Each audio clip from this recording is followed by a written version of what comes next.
Hello guys, let's go ahead and see how we can read shared preference in Android Studio.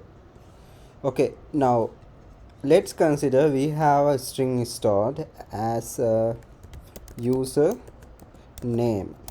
So this will be the identifier of the preference. So to read this, I'm going to go ahead and create a new variable string or some variable name here. So I will say user is equals to, now to read the shared preferences we have to say get shared preferences.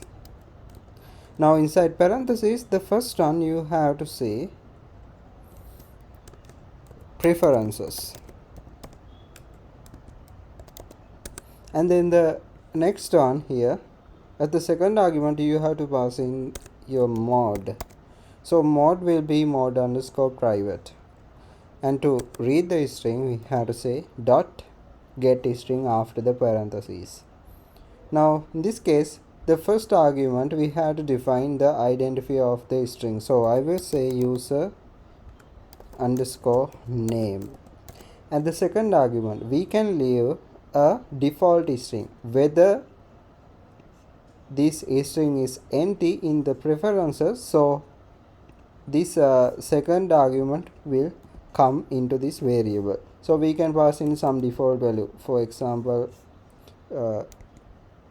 default underscore user. Okay, and then that's it. This will return the string stored in the preferences into this variable.